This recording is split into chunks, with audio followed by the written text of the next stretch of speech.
Thank you very much, Trevor, for the quick technical. And as always, anyone, if you have any issues, please just contact Trevor directly.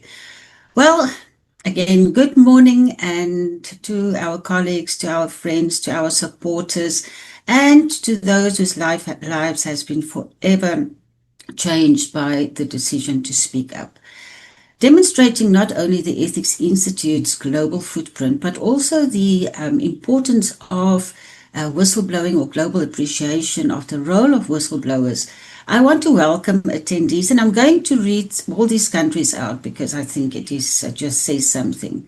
I want to welcome attendees from, of course, South Africa, but then also Zimbabwe, the Czech Republic, Great Britain, the USA, Mexico, Canada, Liberia, Eswatini, Lesotho, Botswana, Australia, New Zealand, Portugal, Mozambique, Namibia, Benin, India, Ghana, Tanzania, United Arab Emirates, Malaysia, Singapore, Turkey, Lebanon, Azerbaijan, Sweden, Belgium, Central African Republic, Kenya, Morocco, Nigeria, Ireland, Austria, Rwanda, Togo, and the Republic of the Congo. And I see just hearts, and that's lovely. Yes, indeed, it is fantastic.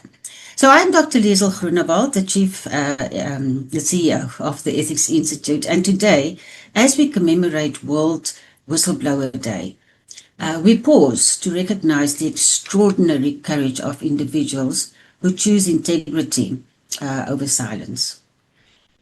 Whistleblowers are often described as guardians of accountability because they expose corruption, fraud, abuse of power, unsafe practices, and conduct that undermines organizations and societies. Their actions protect public resources, as we have seen, and strengthen institutions and help preserve trust. And in South Africa, we know this better than most. Many of the revelations that expose state capture, corruption, and maladministration would never have come to light without our whistleblowers, who were prepared to speak up, often at tremendous personal cost. But while society benefits from their courage, whistleblowers themselves often pay a heavy, heavy price. And that price is rarely paid by whistleblowers alone. Behind every whistleblower stands a family, a spouse who carries the burden.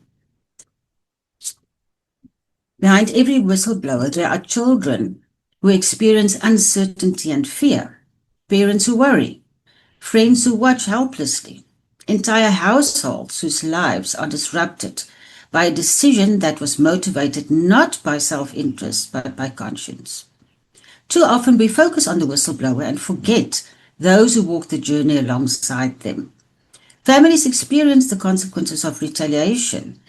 They experience the loss of income, social isolation. They experience anxiety, depression, legal battles, and sometimes even threats to their own safety. Many children do not understand why their parents suddenly lost a job, why they must move house, or why fear and stress have become constant companions in the household. Spouses frequently become counselors, protectors, breadwinners, and sources of strength all at once, or they choose to step away. These are the visible victims of corruption. And these are the people we must remember on World Whistleblower Day, because whistleblowing is not merely just an individual act. It is often a family experience. And this reality is precisely why South Africa's ongoing efforts to strengthen whistleblower protection are so important. The proposed Protector Disclosure Bill that's currently out for public comment, maybe that has closed, represents a significant and necessary step forward. It recognizes that protection cannot simply mean prohibiting occupational detriment. Protection must be broader, and it must acknowledge the realities that whistleblowers and their families face. The bill seeks to strengthen reporting mechanisms, expand protections, and provide practical support measures that have long been absent from our framework. But is that enough? And we will explore that. Importantly, it reflects the recognition that whistleblowers should not be expected to carry the burden of protecting society on their own. And this is progress. But legislation alone will never be enough. Law cannot restore broken relationships, remove the trauma experienced by families, cannot replace years of lost income, or undo psychological scars caused by whistleblowing. Ultimately, whistleblower protection is not just a legal issue, it's a human issue, it's an ethical issue, and it's a societal issue. We need leaders who understand that retaliation is not merely unlawful, it is unethical. We need organizations to create safe speak up cultures. And we need psychological support and many more. So today, as we commemorate World Whistleblower Day, let us honor not only whistleblowers, but also the spouses, the children, the parents, and the friends who stand beside them. And let us commit ourselves to building a South Africa where doing the right thing does not come at the cost of destroying families. Moving into the program today, we will start with the CEO of the Whistleblower House, Ben Tron, who will provide a brief overview and critique of the proposed Protected Disclosures Bill of South Africa. And thereafter, I will be having a discussion with a South African whistleblower about the impact not only on her, but also on her family. And we will conclude this session with a short input by Ben and myself about the role organizations can play in the whistleblower space. And Fatima and Juvita will keep a keen eye on the questions and on the comments and will alert us at the end of all the discussions of the questions so that we can answer those. So Ben, I hand over to you. Good morning, everybody. My name is Ben Theron, as stated, and I'm the CEO of the Whistleblower House. This presentation will be shared afterwards to all participants and attendees, so you don't have to take notes. Let me start off by just giving you the Whistleblower House definition, because it's important to remember that not everybody who approaches the Whistleblower House is necessarily a whistleblower. So it's important to understand, and this is the definition that we provided to the Department of Justice when we made our submissions. A whistleblower is a person who in good faith reports unlawful, irregular, unethical, or harmful conduct to a person or institution that they believe can act on it. It's important to note, whistleblowing is not disloyalty. It's a public interest accountability in action. And it's important to remember that because in many instances, as I go through the presentation, you'll know that the effect of companies and organizations to retaliate. So it's important to understand that it's not disloyal to a company or an organization. Why this bill matters and this critical time. South Africa needed reform. And if you remember, from 2021, President Ramaphosa kept on promising in the State of Nation address that the existing law will be revamped and it will be published, etc. So this bill was, the draft bill was published earlier the year and it closed a month later, and they are currently working through all the stuff. The existing framework has too often left whistleblowers legally recognized but practically exposed. The bill is therefore an important step forward because it broadens protection, recognizes retaliation more seriously, and begins to confront the lived reality of disclosure. The question ultimately is, will this work in practice? The test is not whether the bill looks strong on paper. And remember, South Africa has a myriad of legislation on the books, and very few of them are in fact being practiced properly and being applied and are effective in South Africa. The test is whether it works when a person who is suspended, isolated, threatened, sued, disciplined, financially ruined, or made unemployable after speaking up. And every word that I mentioned there is what whistleblowers go through on a day-to-day basis. And you later on in this conversation, you will hear Bianca speaking to that. That is the implementation test. The central concern is not the intention of the law, It is how it will function in reality. What is our position and the way forward? The whistleblower supports the direction of the bill. However, the bill will not provide sufficient holistic protection. It is matched by an institutional design coupled with early intervention, practical support, enforceable consequences for retaliation, etc. So the whistleblower supports the direction of the bill.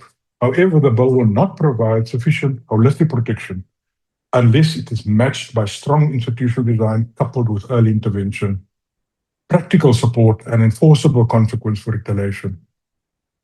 Rights without access, resource, and implementation do not protect people in crisis.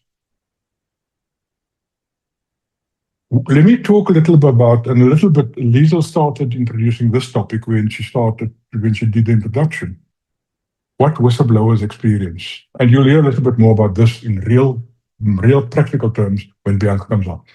In practice, whistleblowers are often immediately placed on the back foot, and typically they are suspended from where they work and they suffer.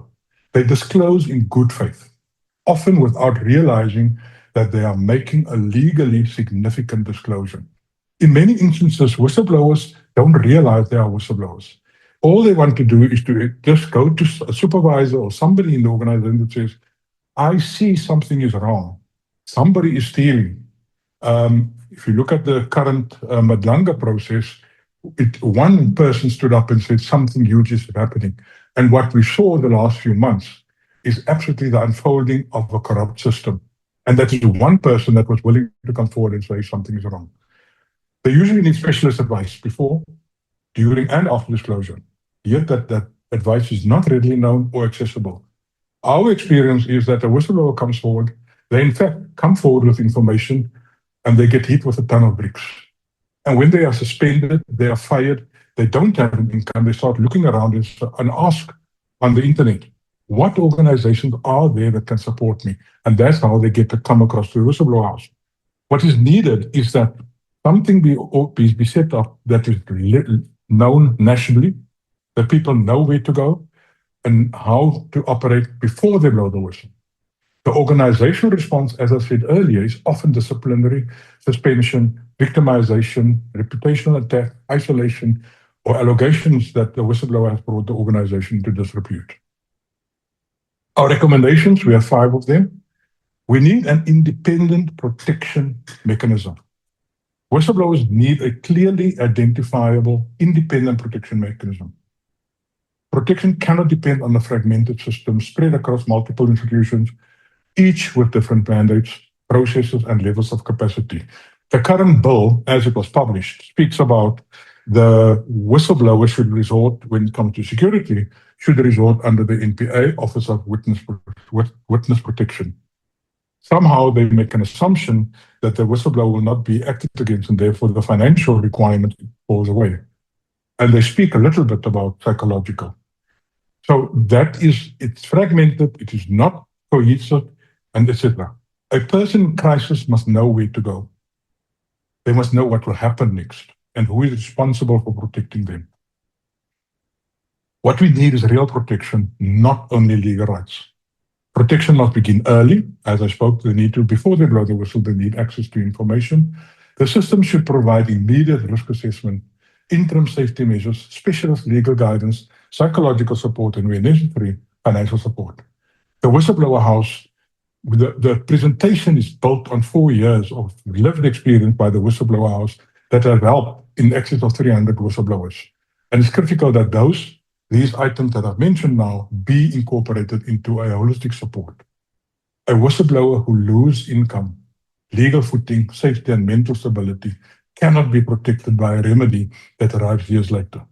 We have whistleblowers in South Africa that have been battling since 2015 and 2016 for their rights. That is not acceptable in today's society. Safe and practical reporting channels. Anonymous and confidential reporting must be operational, secure, and trusted. It is not enough to recognize anonymity in principle. The system must protect identity, control information flow, reduce exposure, if not eradicated, and ensure that disclosures reach competent institutions quickly so that action can be taken. strong anti-retaliation enforcement. Retaliation must carry clear consequences. The system must provide remedies that whistleblowers can realistically access, including urgent interim relief where appropriate, protection against occupational detriment, and accountability for those who punish disclosure. For too long, people get fired. They get disciplined, they get fired, and they've got to fight to get their rights back. And years later, they are broken, the families are broken, and only then, if they are lucky, they actually get a little bit of recompensation. If retaliation is predictable and consequence-free, the law, no matter how you change it, will not change behavior. And it's important that this recommendation 4 be implemented. Coordinated disclosure management, I spoke about the central point of contact. Disclosures must be routed quickly to the right investigator or enforcement body. Everybody who lives in South Africa know how the Madlanga Commission is uncovering corruption and rot in the SAPS. That need to be fixed so that the investigative process can unfold. The current risk is what whistleblowers are left to navigate a confusing system alone, while evidence weakens and retaliation escalates. South Africa needs a coordinated disclosure management model that tracks matters, allocates responsibility, and prevents whistleblowers from falling between institutions. You cannot have multiple institutions where a whistleblower has to navigate between different organizations. We recommend a single coordinating unit for whistleblower management in Africa.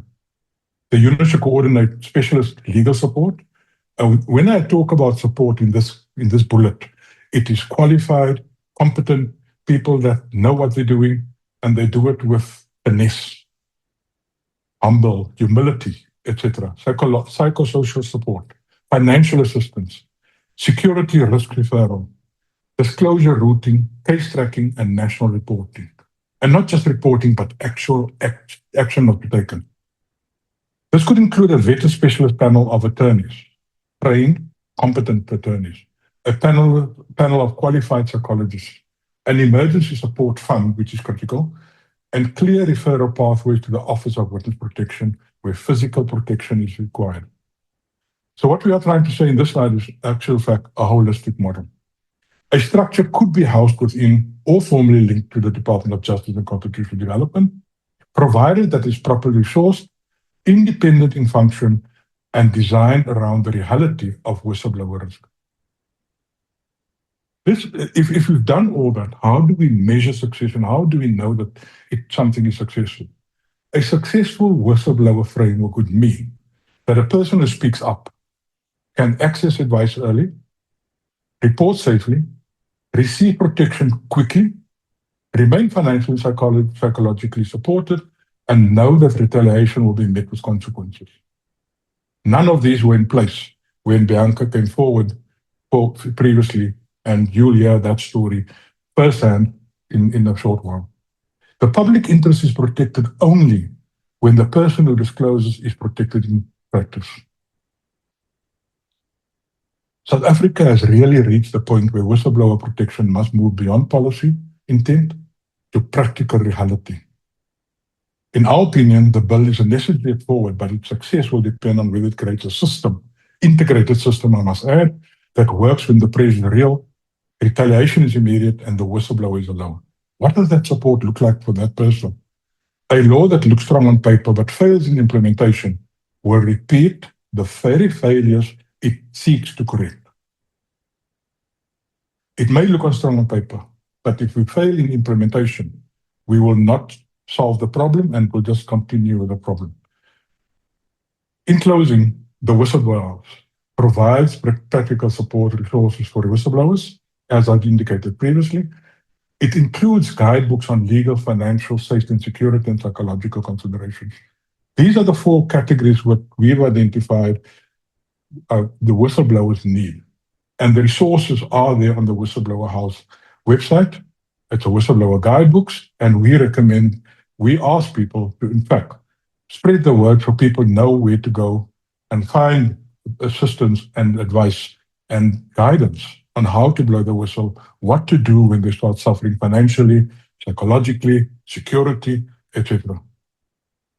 We ask people to donate willingly to us. We are an NGO, We assist whistleblowers without charging them anything, and we need financial support. Lastly, when you know somebody wants to blow the whistle, ask them to go to whistleblowerhouse.org and they can apply for assistance. This is what we do on a day-to-day basis. This is what we live for day and night. And thank you for the opportunity. Liesl? Thank you, Ben. I can see huge appreciation with all the reactions. All right, thank you so much for that insight. And I do hope that the lawmakers listen to you with all those good suggestions. Colleagues, we now move to the next part of this co-hosted webinar between the Whistleblower House and the Ethics Institute. And I want to introduce a dear friend of mine, Bianca Goodson, and I'm going to just read a little bit. One can write a book about Bianca. I'm amazed that she hasn't written a book yet, but maybe that will come one day. But Bianca, I'm just briefly going to inform everyone what you blew the whistle on, and then we're going to have a discussion. Okay, so Bianca Goodson served as the Chief Executive Officer of Trillion Management in 2016, correct? Yeah. And Trillion Management was a South African consulting firm and a subsidiary of Trillion Capital. This firm was owned by Salim Essa, an associate of the powerful Gupta family. Now everyone in South Africa knows who it is. For our foreign colleagues, you can do a quick Google search. So the Gupta family was accused of growing rich of its strong relationship with then President Zuma. Bianca quickly started noticing shady activities. The firm was using its connections to land lucrative government contracts, such as from National Energy Company, Eskom, and then handing them to external partners. Feeling lied to by her superiors about the company's activities, Bianca resigned from Trillion in April 2026 after a few months working in the company. Although she feared legal consequences and defamation, Bianca did decide to speak up. She testified to the public protector, whose report appeared in October that year. In 2017, after the release of the hashtag Gupta leaks, a large collection of emails to the South African media, Bianca stepped back into the fire and made an external disclosure by releasing a public statement with supporting documents. Her statement detailed how Trillion would secure government work, pass it on to internationally recognized companies, and pocket half the proceeds. Bianca rendered a great service to South Africa, an immense service, and she was one of the first state capture whistleblowers. But all of this came with a huge price tag that neither she nor her family could anticipate in their wildest dreams. Bianca, welcome. Good morning, everybody, and thanks for having me. Thank you, Liesl. Yeah, sure. Bianca, can you take us back to that moment when you realized you could no longer remain silent? What made you decide to speak up? So I didn't speak up for a long time. Right? I remember the moment that made me resign. That's a weird moment, I think, when you look at it in hindsight. But so my speaking up came in tranches. I think first I was actually approached by the public protector at the time because I actually didn't know what state capture was. Everyone was suspecting these issues at the time, if you remember back to 2016. But when I did make my statement public, which was 18 months after I left Trillion, that was when more information came to light. Like you said, the Gupta leaks, the investigative journalists were taking a very strong stance and been able to join a lot of dots. And bizarrely, Liesl, one of the things that actually was hindering further investigations into state capture was actually the anonymity of the whistleblowers. Okay. Because we needed to stand behind our evidence so that it could actually be, evidence. We didn't have any commissions then. The Zondo Commission only came much later. So that was what happened. I needed to stand behind my work and say, this is what I experienced. This was my first-hand knowledge. And it felt like it just had to happen. And I'm so glad that I did, because around about the time, there were many other whistleblowers that came forward as well, with similar stories of what was happening in state capture. But Bianca, you said, it's only after 18 months that you finally blew the whistle or spoke out.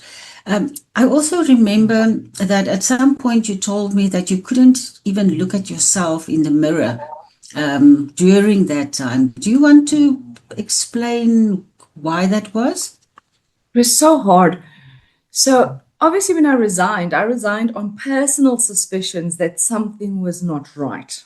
And in my mind at the time, it was just a matter of, okay, I'm walking away from this, And I promise you, it wasn't like 2 weeks later, I got a phone call from one of the infamous investigative journalists in South Africa, Sam Sol from Amabungane.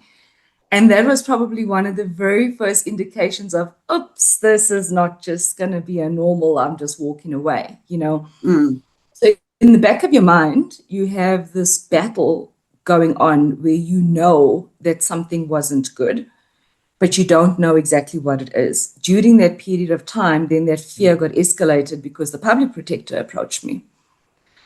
And when I was seeking advice, I didn't even know the public protector existed. And that's not just my ignorance. That is like, when you're such an average citizen, why would you need to consider institutions like that? And when I started getting legal advice, then that's when the magnitude of this started coming up. So then you're sitting with this on your own. Can't actually speak to anybody because you don't know. At that time for us, we didn't even know if we could approach law enforcement. People telling you that your life is at risk, that you should consider leaving the country, that you've got to make backups of all your data and hide them in the pool pump, for example. And you're sitting with this, right? And the only people I could speak to at the time was my husband, and I approached pastors, my parents, and it felt as though you're looking at yourself and it's like a movie. That this just doesn't make sense. So there was an enormous amount of fear, because nobody knew what this actually meant. And that was the fear. And the more you're sitting with it, the more headlines are breaking about how complicated this is, what significant figures in politics and in commerce and utilities are all implicated. The most crippling fear, I think, and the worst part, I think, is that it's not instantaneous. It was there for over a period. It started over a period of a year, and it's real. That was the delay. And you can't sit with it. So it's almost as though, well, you just want to get it out so that you can actually then deal with the consequences, as opposed to being paranoid that they're there and it's like, well, if some people want to kill me, let them kill me now, kind of thing.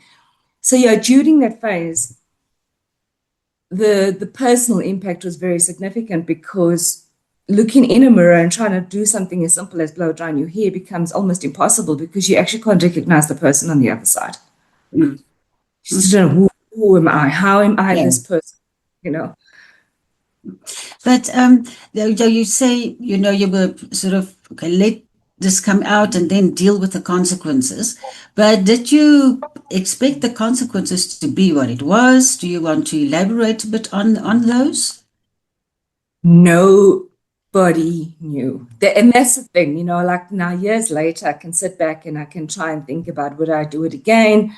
Was there anybody that maybe should have shared information with me that maybe could have?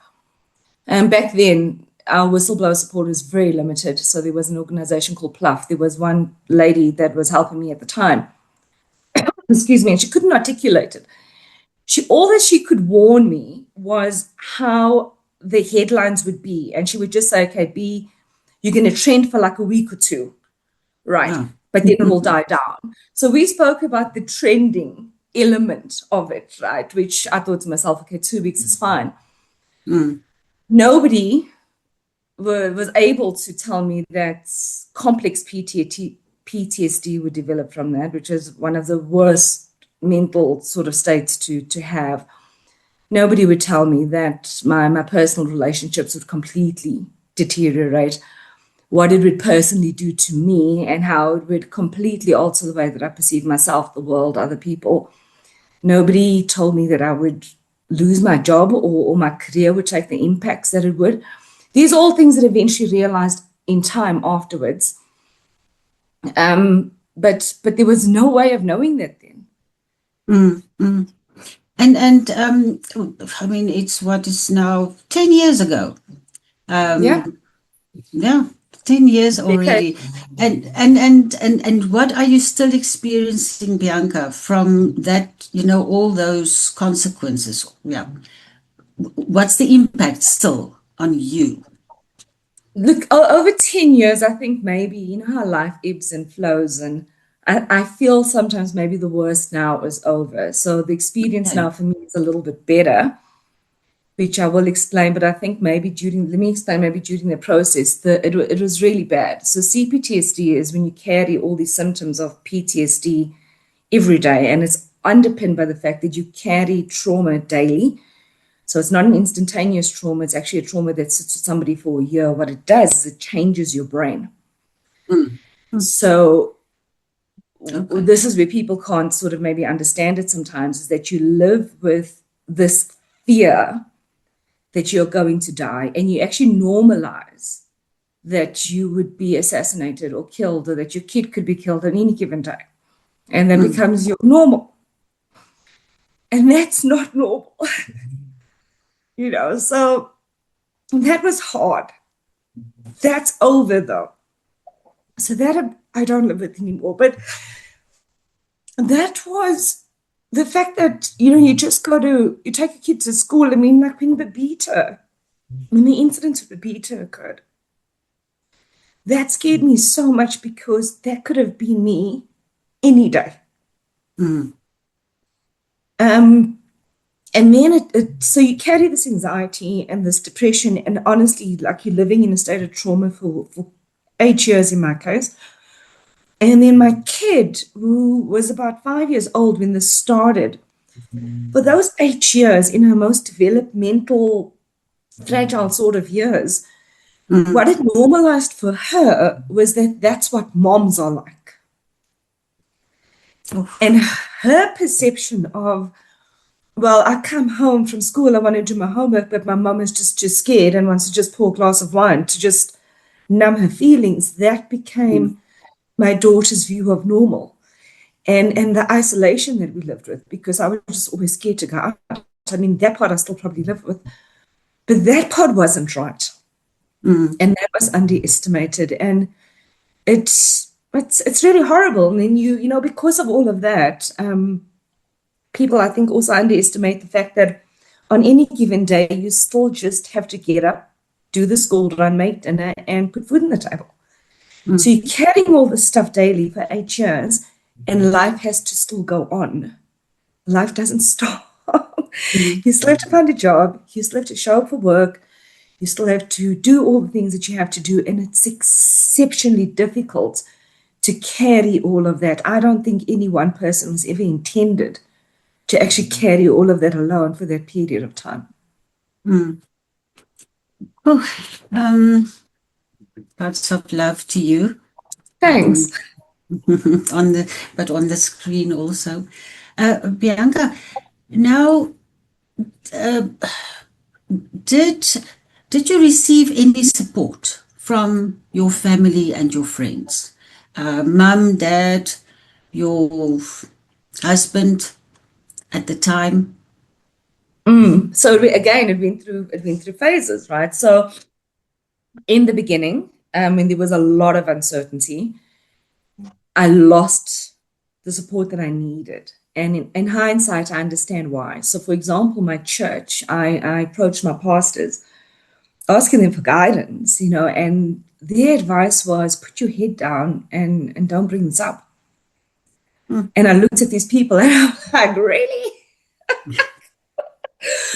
I still attend the same church, but their position was coming from a position of immense fear. So I can't judge them for that. And they really cared about me and my daughter. So lost that support, I suppose. And they only later, that relationship built again. Okay. My parents were also there, but they tried as much as they could. I mean, I remember once my father saying to me, my dad, oh gosh, he has this little stick that he keeps underneath his bed, and nopgiri for people in South Africa. And there was once I was just terribly, terribly scared. And he says, I will come to Joburg with my nopgiri and no one will hurt you. And I was like, do you have any idea the forces that fighting now? So I tried, my parents really stepped up. They tried in whichever way they could to just support me. It is really regrettable that my husband at the time, I think the fear was paralyzing. And I think that also had a bit of a traumatic effect on him because the way he handled that wasn't great. Mm. In our marriage, unfortunately, it became violent. And then my daughter had to see that, which was horrible. But then domestic violence then was sort of unfolding all at the same time in my house. Mm-hmm. Right. So that was horrible. So I had to leave that situation. So I got divorced. But there were people that did show up. You one of them. Yeah. So you spoke about Chloe and that, her normal. But what else, so she saw this mother, she thought, this is how mothers are. Do you think there was an emotional detachment one way or the other from not only your daughter, who was little then, and then what effect, if there was, or any of the other circumstances, what effect did that have on the development of Chloe? That is the biggest, the only reason why I would ever say that I would never do this again is actually the impact that it had on Chloe. So for those of you who don't know, Chloe is my daughter. Chloe didn't ask for this. Chloe didn't put her hand up for this. Chloe did not encourage her mother in any way to become a whistleblower in South Africa. And yet all the consequences that befell me impacted her the most, I think. And that part I regret the most. So then from this, there's now this divorce that happened. So we go into this co-parenting situationship, which Chloe didn't ask for, firstly. And what had happened there is that Chloe started psychologically splitting from a very, very early age. And she couldn't sort of integrate her sense of self because at the same time, I mean, unfortunately, if you Google me, you'd see interviews on BBC, Al Jazeera, numerous global publications. So Chloe, in one instance, had this view of mom's a hero, right? Appearing in books and stuff like that. But then at the other time, when she comes home, she's like, all that she saw was mom being defeated. Which is these two very big extremes that don't help her integrate her sense of self. Her academics fell. Chloe has been in a constant also thing of trauma because she would fight with me, but she would freeze with the rest of the world. She struggled socially. The very first time that she actually started making friends was actually only in grade 7, which was last year. Now we are a lot more stable than we used to be.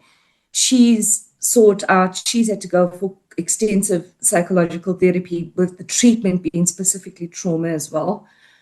And slowly we've been able to piece things together, but all the psychological impacts that it had on me, and maybe I was a bit better because then I was in my late 30s, going into 40. For her, with her brain still developing, I think the neurobiology of my child has actually been affected by this.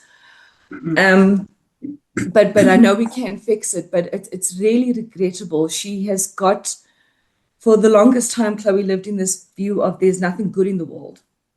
People are just out to hurt you. She believed that she was scared of everything. She just had this innate sense of fear. And slowly we are undoing that now, but it's been disastrous. And no kid, I didn't have a kid for her to have that life. Yeah, no, absolutely not. Do you want to take a moment? No, I'm good. So I'm with you. Okay. And I mean, what support at that point in time, Bianca, if any? You said, okay, the church or the pastors, they withdrew. Was there any other support that you received?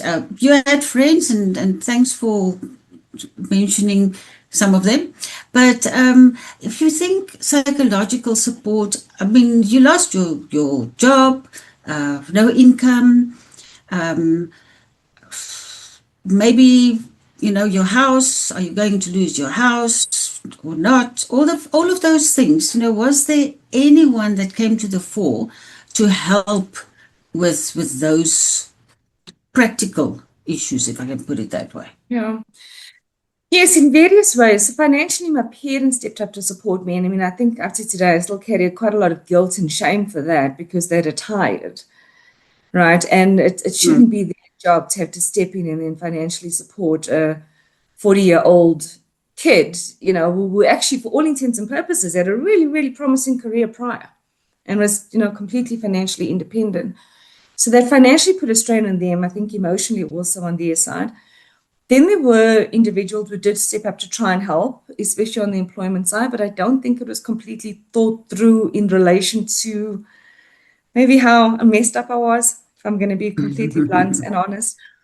So yeah, there was that, and there's a lot of recognition. So I'm trying to think of what else. My psychiatrist stepped up. I mean, when I couldn't afford therapy and I needed therapy, she helped.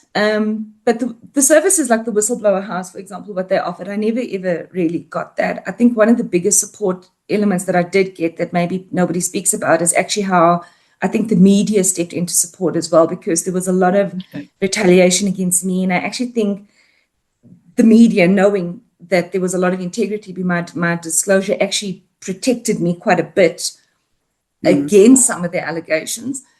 From a safety perspective, my neighbors rallied around me. From where I find myself now, I actually see my colleague as part of the audience. Where I find myself now in my career is I've been able to start building up, a bit of a career now again. So there are people that have been able to sort of see through the trauma and identify me not necessarily as a whistleblower, but as a person.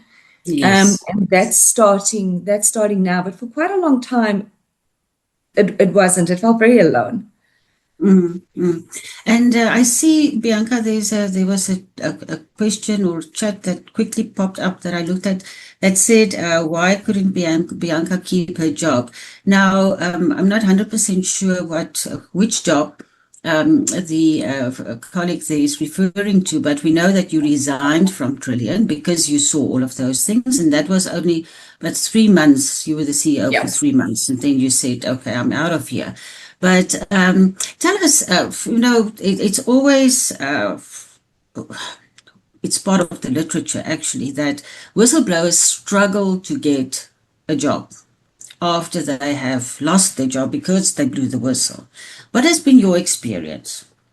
So there's a couple of, I can see the question from Lily. Let me tackle it. So it was quite interesting. So after resigning from Trillion, I actually did get a job. I got a job from Sage. And that's actually quite a lot of that on the internet at the moment. And when I made my statement public, which was around about the 17th of September 2017, I think, the CEO of Sage fired me. And the reason and it was the day after the headline broke, because my disclosure wasn't just a statement, it was also a copy of my computer with all the supporting information. And he fired me. There's no reasons. He's never publicly said this is the reason why I'm firing Bianca, but everyone suspects the reason for that is because people just don't want to be associated with it. Right? Nobody knew where this was going, and it's just the association alone was just something that I think people just feared. I don't know if it was personal. I don't think it was personal. It felt very personal. Yeah, of course. But that was the case. And then Magda Versica stepped up and she's like, Bianca, come and work at Signia. The issue with that, though, is that wasn't really a match for my skills, in the financial services. So I think people stepped up and tried to close the gap, but it was square peg in round hole. And then after that, when you apply for jobs, and I mean, I can show Lily, I've got over the years, I think I've got over, I don't know, 10,000 job applications. Nobody tells you why they're not taking on, but all they need to do is just Google you. And I think mostly people just don't want, there's fear of what if she sees stuff in our organization. I think there's fear of, you know, if she stays, you know, public and, you know, keeps advocating for stuff like that, you know, the companies just maybe don't want to be formally associated with things like that. But that is the truth. But nobody has ever actually had the courage to come to my face and say, okay, we're not taking you on because it's a skills mismatch, which I would completely assume. Or they would say something like, you know, we're afraid of you. We just don't want anyone like you in our space. I mean, it just didn't make sense. It doesn't make sense up to today. But you do have a job now. You also establish your own business. I did. So that was, I mean, I had to do that. I had to do consulting. So there, I think companies were slightly more open, where you're part of us, but not really formally part of us kind of thing. So I did have an organization, my own company that I was able to get some sort of revenue through. I've decided to walk away from that. It's just way too much admin, to be completely honest. But yeah, I have settled down with the company now that I'm quite happy with. Starting again, there's a proper midlife crisis, I suppose. It's time for you to buy a new car. So isn't that part of the midlife crisis? And go overseas, you know, for a year or so. Yeah. Bianca, I'm not sure how many people know, but you are one of the two co-founders. We are on the screen of the Whistleblower House. And I hope everyone knew that. And it was actually Bianca's idea to establish the Whistleblower House. So yeah, there's 400 plus whistleblowers very happy about that. So Bianca, tell us why, and you've mentioned some of it already, but why did you want to create this organization that we discussed that one good Saturday afternoon? And by the Monday, it was we made it. We registered Official. it. Yeah, made it official. So why Bianca? So Pluff at the time, right, was amazing. Where they honestly were, but their mandate was very restrictive in that they were only able to offer legal support, which I am so grateful for in hindsight, because honestly, legally, I didn't know what I was doing. And that was cool. But I mean, we did this in 2022. So I had already been like in this traumatized state for 4-6 years. The psychological impact, the financial impact, all of that now fully realized on my side. Right. And interestingly enough, when I was Googling for help, you know this, right? In the Netherlands, there was a place that was literally called the Whistleblower House, set up by government. Yeah. That was offering the support in the Netherlands, but it had just closed. And I just researched them and it was FOMO. I was like, wow, I wish I was Dutch, because if I was there, I would have been able to get this support, and how different could my life have been, if I got this. But it had closed, and, obviously it didn't help that I was in South Africa. So that's why we started it. Up to today, Liesel, I do not wish my experience on anybody. I don't. Even the people that hurt me, I wouldn't wish this experience on them. So I am so grateful for what you and Ben and Ivan were able to do with the Whistleblower House. I mean, to know that close to 400 people potentially don't have to suffer the fate that I did, got better advice. I mean, I can see a lot of the people that you support remain in that anonymity. They don't break that anonymity veil. And that's one of the things that I wonder when I look back, would I have been better off if I didn't, put myself out there publicly? But I just see the support that people have gotten. And that I'm grateful for. That's where you sometimes wonder, okay, the scars could be worth it. Yeah, that contribution, not only to the country, but that huge contribution to make life somewhat easier for all the other whistleblowers that are there. Because, we often know, well, obviously we know of whistleblowers, but we we don't know of all of them. There are so many that keeps to themselves and are there in the background and fighting their struggles on their own each and every day. So so thank you. You did great there, amongst all the other great things you've done. Bianca, if someone listening today here is aware of wrongdoing, but is afraid to blow the whistle or afraid of the consequences because they fear what might happen to their family, what would you say to them? I'm going to spin that question a little bit because I still sit with it. Hey? If Chloe walked in my shoes one day and she came to me with this dilemma, what would I tell her? And that part cuts me because there's a part of me that would say to my kid, you got to do what's right. But because I love her so much, like I said, I would never wish this for her. But this is, I think, where the benefit of years of therapy has come in. This is what I know, and this is what I've got to believe in. And I stay very strong to this. I will not live the rest of my days on this earth without hope and without belief that there are good people. I think it is very few and far between, right? But that I choose, it's a choice on my side to not believe the opposite. I believe that there are good people. I believe that there is hope. And I do believe that fighting is very difficult. But I think it's worth it. And so I would, and this is the part that really makes me emotional, is that if Chloe was in my shoes and I had to give her advice, I actually would encourage her to do it. It's hard, but how do you not do it? You know, what I remember is you were also offered asylum. Yeah, Belgium. By Belgium, yeah. Off you go to Belgium.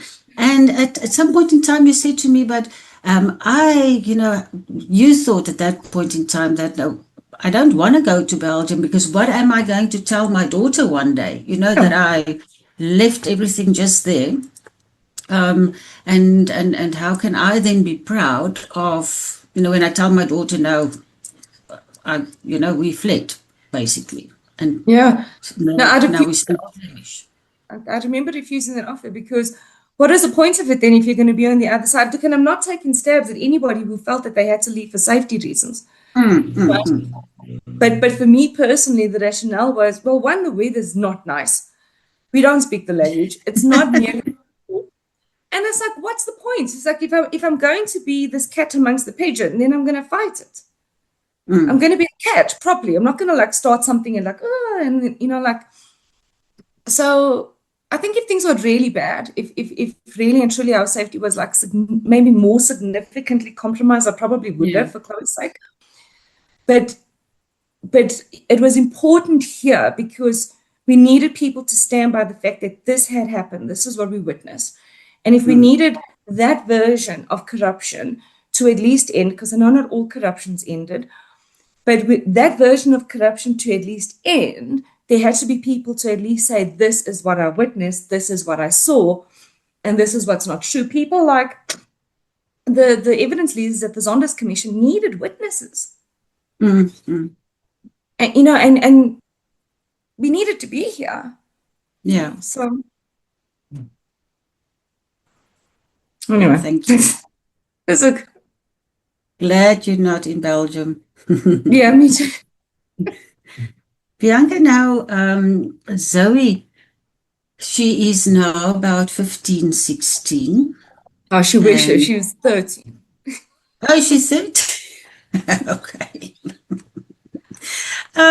But, does she understand now what you did? Does she has, Yeah. I mean, she decides to irritate. She Googles me, and then some of those pictures come up, and she's like, "Oh, Mom, look how thin you used to be." No, but she did actually last year. She had to write an essay or something like that. They were reading the book of Malala. In school, and she needed to write an essay on bravery, and she actually decided to write an essay on me. Oh wow! And I was like, wow. So she her perspective is changing.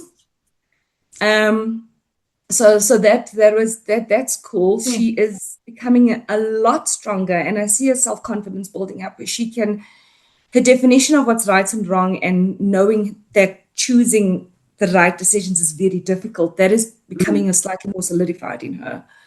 And that I'm proud of. So she gets it. She does get it. In her young age, though, she's very emotionally mature. She also does say that she does feel very jaded about South Africa because it's just not right that so many things go wrong, which, interestingly enough, for a 13-year-old, I think that's actually a very mature way of just looking at the world. And she just looks at our potholes, for example, and that informs her statement. But she sees a lot of good. And that's also because people like you and Ben are in our lives, you know. So she's exposed to both. And for me, that's balance. And that's, I'm proud of that. I must say, writing an essay about your mum when you're writing about bravery, that is, I don't know, I don't have words. I just think it's phenomenal. Really, no, it's fantastic. Sure, I think she has come a long way. And yeah, maybe I can tell everyone that you, so Bianca has been trying to, just have a normal life. And then she and Chloe got a dog, Zoe. And now they got another dog, whose name is Joey. So I don't know who knows, who's calling. That is my psychiatrist. So part of my therapy, I mean, I've been treated for trauma since 2018. I'm still actively in psychotherapy for it because I'm not completely healed yet. But part of it was to get the golden retriever dogs to help us just regulate. And you know what they do? Whenever we have these unexplained waves of fear, I mean, we'd be sitting just doing nothing and suddenly we just feel scared. These dogs just come in, they just sit with us on the couch and they just make you feel safe.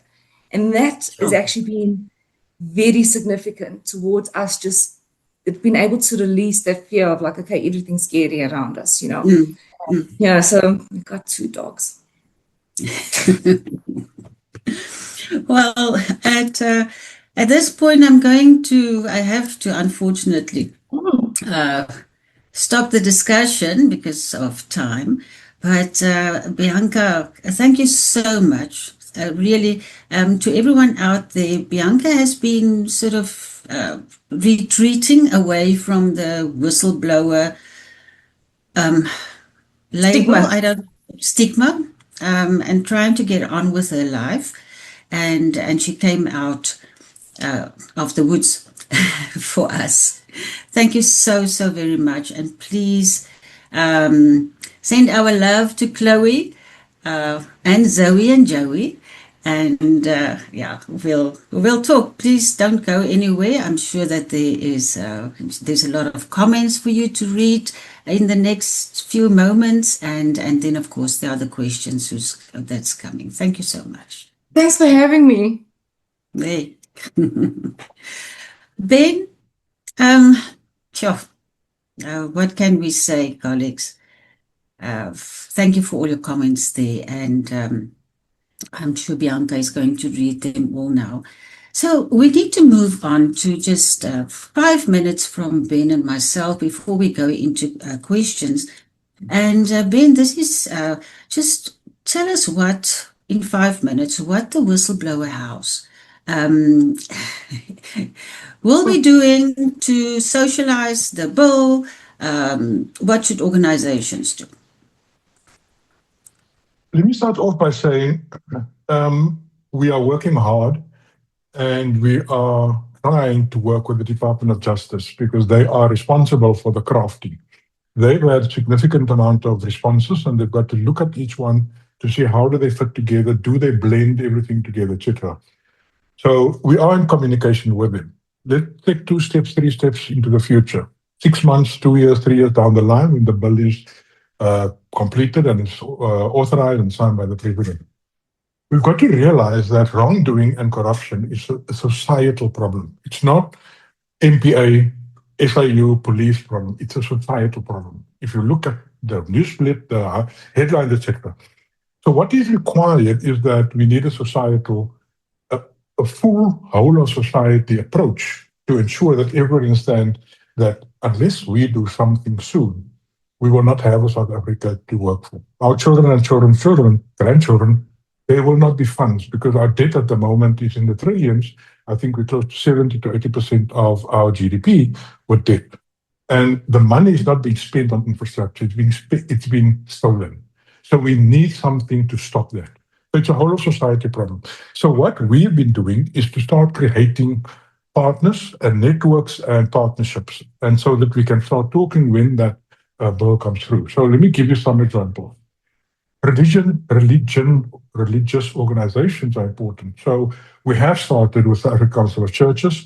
We've been talking to them. I was spoken last year on the Supreme Council of the South African Council of Churches. Very important organization. The Jewish Board of Deputies. We want to make contact with them. Bear in mind, the Whistleblower House have 2 full-time employees, myself and Cholofelo. And then we have 2 other part-time people, finance and then communication. That's it. So we are working our butts off to make sure that we have the networks in place. So we have in the religious portion, we're talking about that. What we need to do is to start talking to businesses, because every whistleblower is related to an organization. So we need, and we've got the relationship with Business Leadership South Africa, with what's the lady's name? We have that relationship, and we will continuously working with that. WUSA, who's Business Unity South Africa.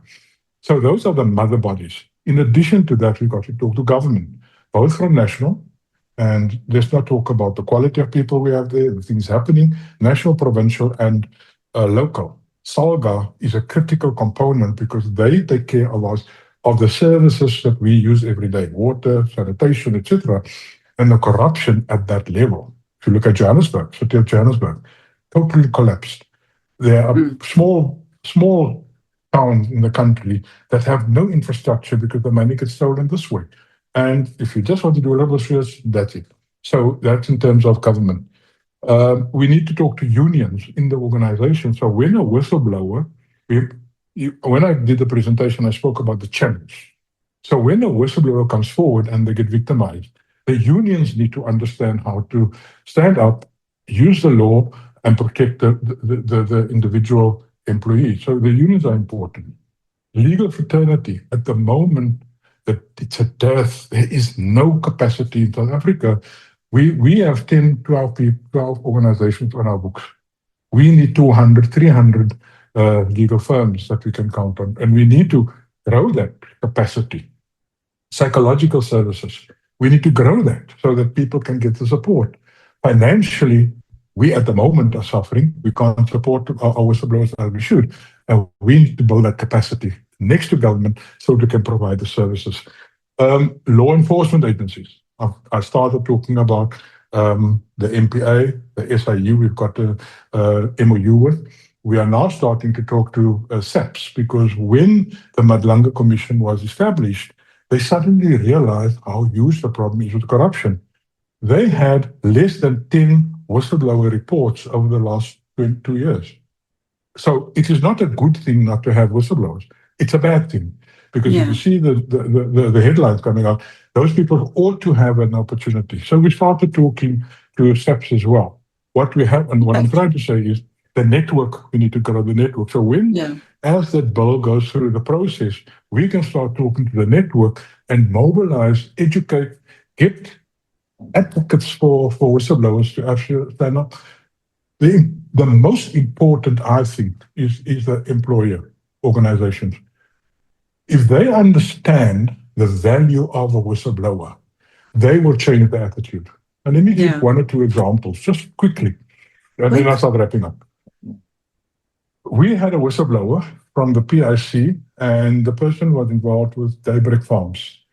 And when the person approached the PIC, who was funding Daybreak Farms, the value was about 15 million. What does the PIC care about 15 million? They talk about trillions. When the SIU started investigating, the value of that 15 million is now around 1 billion. 200 million plus. Yeah. So the whistleblower is an early warning system, and if you listen to the whistleblower at the time when they come forward, you could save millions. And what we need to understand as South Africans is that when a whistleblower comes forward, it's right at the tip of the iceberg, right at the beginning of the corruption. And if you kill it there, the billions that's flowing out of the PIC today is then stopped. So that's one example. The SAA example, there are many other examples, but one example is the one with Daybreak Arms. Point I'm making is that we're building that relationship. So when that bill gets passed, we can actually, at a very rapid pace, educate society through the different vehicles and avenues, so that what we need to do is to have a protected like that. Thank you. Thank you very much, Ben. A lot of work that has gone into it and a lot of work that will still go into it. And I think from the Ethics Institute side, just very briefly, is that we work with organizations, and we believe it's the same as you, is that our employees in an organization is part and parcel of society, the citizens that we want to have the moral courage to speak up when they see something untoward or unethical. So at the Ethics Institute, we work with the organizations, and in terms of the whistleblowing space, we advocate for whistleblowing, and then of course the non-retaliation of whistleblowers, and emphasizing the importance for organizations to know of that tip, which might be very bigger corruption than what they thought. So at the Ethics Institute, then we provide thought leadership. I think there's some resources that's being posted in the chat function, the non-retaliation toolkit, the whistleblowing management toolkit, and because managing whistleblowing reports in the correct way is imperative to ensure that our whistleblowers are protected, and that the identity is protected. And then basically we help organizations to create that safe space psychologically safe space for employees and other stakeholders to tell the organization and society what they have observed. Colleagues, I'm going to stop there now. I can talk a lot more on this, but there are questions. I see Fatima has come onto the screen. Fatima, I'm handing over to you and to tell us or pose the questions that are there in the comments. Thank you, Fatima. Thank you, Liesl, and huge appreciation from our audience today to both Ben and Bianca for their incredible contributions. Bianca, lots of love to you, lots of hugs, lots of acknowledgement from everyone on the call. You're an absolute inspiration. Thank you for sharing your incredible story. Speaking up is courageous, and doing so while looking after family responsibilities, and even more, or especially brave act. So lots of strength to you, Bianca, and empathy, and everyone really feeling for you. And when you have a moment, we'll also share these, because I do think it's important for you to feel the love. And also lots of encouragements for you to please come out with that book. People are scared to come out, Bianca, and as you, the fear of becoming a target, and in your story is a strength and an inspiration and an encouragement for you to continue to please tell that story. A whistleblower also shared on the call that one couldn't have predicted how long-term and pervasive the impact would have been. It's hard to trust and deal with one's own anxiety. The impact is hard. The values of fairness had taken a knock, and your story really resonates with that. And so really just that continuous encouragement to you, Bianca. A question, though, is that after everything you've been through, and Liesl asked, would you do it again? But a question coming out is, how would you advise whistleblowers to go about reporting, given what you've been through and the difficulties you experienced? Are there any guidance or tips that you would like to share? Bianca, if I can take that to you. So to that end, when the Whistleblower House was very young, baby Whistleblower House back in 2022, there was a little handbook that I had read. So subsequently, people that are a lot smarter than me, like Liesl and Ben and you guys, have expanded on that. So the toolkits that I have seen on the Ethics Institute's resource center, as well as the Whistleblower House. I mean, the Whistleblower House has got, I think, Ben, you can correct me here, separate chapters on the financial impacts, the psychological impacts, and all the support. I've seen that has been expanded a lot and has added a lot of the lessons that not just me, but Masilo, a lot of the other whistleblowers have learned from too. And honestly, from experiential learning, that is actually the best that I could put forward. I just don't think that this journey is something that you could ever fully prepare for.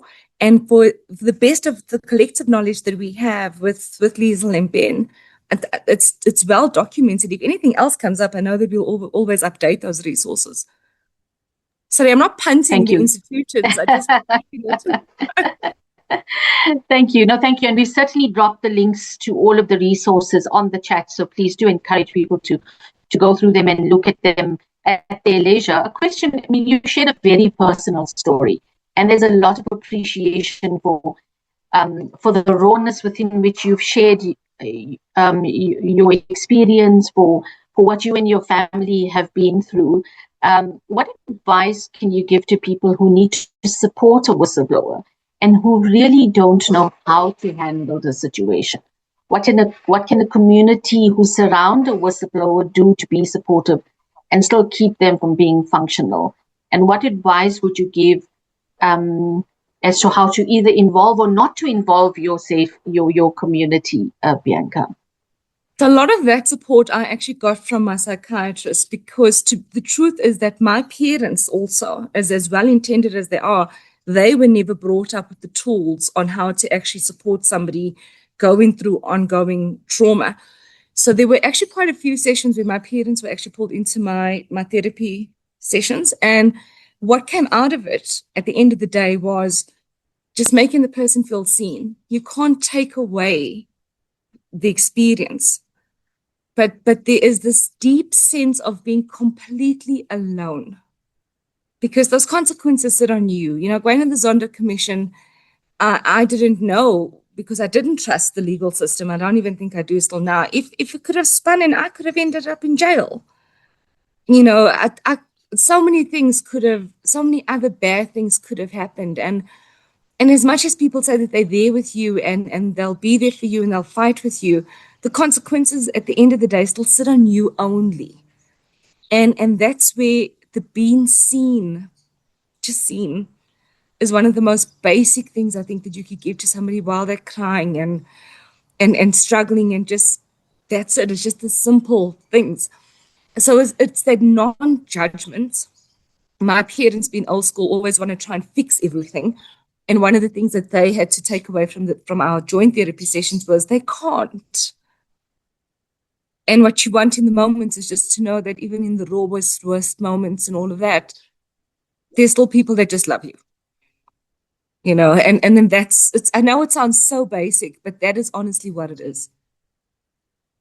Thank you, Bianca.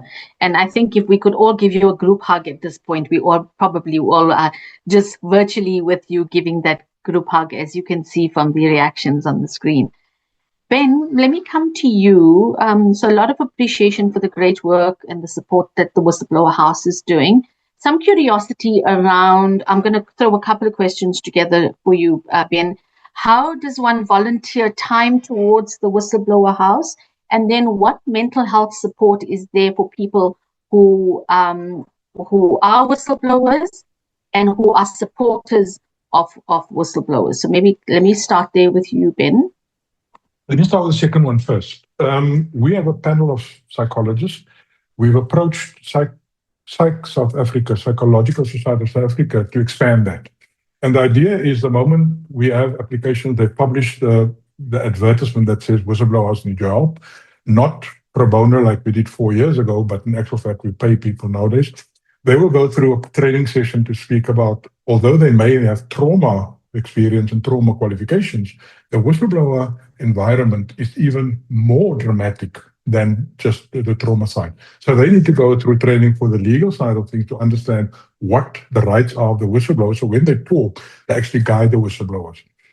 So they get training. So we want to expand, and as I said in the presentation, we want to expand the 10, 12 people that we have at the moment to probably somewhere around 150 to 200 countrywide. Because at the moment, we've got a concentration in the cities, and therefore everything is virtual. We want to have in every town somebody who can actually support whistleblowers. So that's where we're moving towards. The advertisement may already have been placed in Psychological Society magazine, or it will be published shortly, but we want to expand that. People come to us and ask, how do we volunteer our time? The problem that we have, and we're only 2 people, we have 4 people working, but 2 full-time. The problem they have is we work with sensitive information, and it's very difficult. You can hear the rawness when Bianca speaks. This is 10 years down the line. She's still raw. So when you deal with whistleblowers, number one, you need to deal with them with empathy. So it's important that people understand what people went through. And I spent hours and hours with Bianca and Liesel to understand what the Whistleblower House was about before I took the job on. And as I grew the organization, I could build all those things in. So number one, you must understand the rawness and the hurt, because it's a family behind that. Secondly, we work with very confidential stuff. People open up their hearts and their lives and their family lives. And so we have not had, I've not done that, and I'm the CEO, any volunteers in here, because we've got to check the background. How do we bring somebody randomly in? What hours do they work, etc.? We are not ready for volunteers yet. I am not ready, because it's a very sensitive environment. And you can hear my voice when I talk about these people, because we deal with hurt people, broken people every day. So we're not ready for that yet. We are currently sourcing funding, desperately need funding, so that we can start capacitating the organization, taking care of whistleblowers, taking care. And it's an expensive exercise because lawyers are not cheap. Psychological is not cheap. So, and then the financial support that we provide is absolutely life-saving. We pay 15,000 rand for 6 months. That is not buying a BMW. That's just basic stuff that people need to buy. So I hope I've answered the question. Absolutely, absolutely. And again, huge appreciation, even as you were talking now, from our colleagues in the call for the work that you do at the Whistleblower House, but also the context that you're sketching. While I have you, Demin, and talking about the legislation, there's some curiosity around malicious reporting. And how will the legislation, in your view, cater for whistleblowing that is not done in good faith? The effective whistleblowing, while in most instances they do happen in good faith, there are also those instances where it can be done maliciously or to protect particular individuals. How, your view as a Whistleblower House on this, and how do you think the legislation can possibly address this situation, Ben? Legislation will deal, as it is right now, it will deal with bona fide whistleblowers. So what we have found is that a whistleblower comes to us, and then the organization say, no, it's a preemptive strike. This is not a real whistleblower, because we were about to discipline the individual for poor performance, coming late, tardiness, etc. And suddenly the person became a whistleblower so that they could not act. The legislation will probably, and I think when you look at the draft bill, it clearly says they speak about whistleblower in good faith. I'm not sure how to deal. We qualify everybody, and right at the beginning when our first slide speaks about qualification of a whistleblower, and we only make sure that we try very hard, and we do make mistakes, but we do qualify the whistleblower before we allow them in, because we can't spend these resources on somebody who's not a whistleblower. And the moment our legal people get involved and we start communicating, there's a very fine line which you need to travel. When the employer and the organization respond to the letters, they will then have to put proof on the table that says this is not a whistleblower, this is somebody preemptive strike or not. And the assumption that we make, once we've passed that first hurdle, that person is a client and we will fight to the hilt to ensure that that whistleblower is protected. Thank you. Thank you so much, Ben. We are stretched for time. There are so many questions, Liesl, that we want to get to.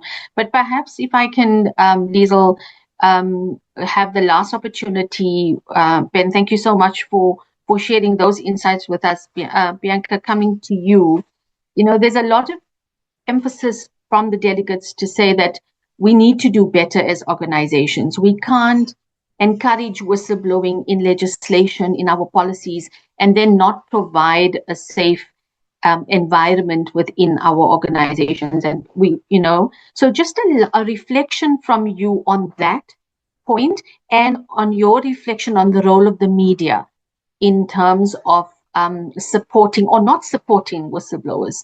I mean, perhaps a last thought from you, and then Liesl, I'll hand over to you to close. Bianca, your reflections on those. On the business side, again, if I come back to where my career was, and it was quite significant working in the mining industry and being exposed to billion-rand contracts. There I do, it's a personal view, is that, shareholders, directors, managers within large organizations do need to put people before profits. And at the end of the day, when you look at what corruption, sorry, now I'm not sounding like the whistleblower now, like career model a little bit, right? But when you do look at it, right, businesses are there for shareholder wealth, ultimately, and for stuff like that. But you cannot do that at the risk of the person. And that's the thing. And that's exactly what Ben was saying, that the sustainability of any organization, business, would be by having more ethical people there. That's the sustainability nature of a business. And if you are doing work that is coming through a whistleblower, it means that there's something in your processes that are not working ethically. That does have to stop, but it cannot. The only time it then becomes retaliation towards the person is because there's a desire to not stop the practice. And that is the kind of stuff, in my opinion, that you learn almost at home, that you got to do the right thing, regardless of your job and stuff. And I really just wish that businesses generally had that view, because it's not in the long run going to take away from the essence of the business, which is to make profit and to be sustainable and to keep people in jobs and stuff. You can get both. And I wish that people would just see that it's the long game, not the short game. On the media, I was so lucky, and I've seen people not be so lucky. I invested time in building relationship capital with the journalists before I shared information with them, to see that they carried the same level of integrity. I couldn't always win, because there would still be publications then that would spin a narrative just because they wanted the headline, right? So that same integrity, that same ethical basis is what I really hope that journalists see, because they cannot get a story without a source. And guess what's behind the source? A person with kids and dogs, and you've got to balance all of that, because very soon nobody will come to you if you're that journalist who's just chasing the headline. You may get the award this year, but 5-10 years down the line, nobody's going to want to speak to you. So if you want to maintain sustainability, in my opinion, just generally, I think people just need to have better ethical behavior. Sorry, I'm preaching now. Stop. Thank you, Bianca. Thank you so much. Thank you, Dr. Liesl. I'll hand back to you. But again, as you can see from the emojis, huge appreciation for both of our speakers for everything that you've shared with us. Thank you very much. Liesl, I'll hand over to you. Thank you very much, Fatima, and also for always handling the questions and the comments in the way that you do.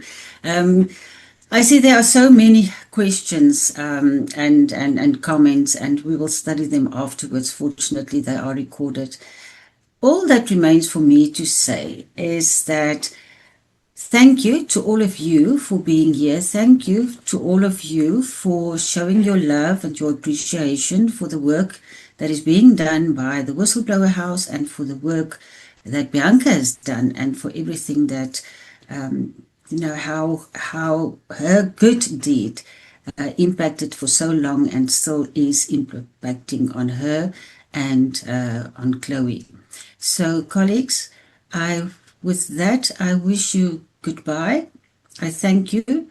once again from the bottom of my heart, and I thank you on behalf of all my colleagues at the Ethics Institute and as well as the colleagues at the Whistleblower House.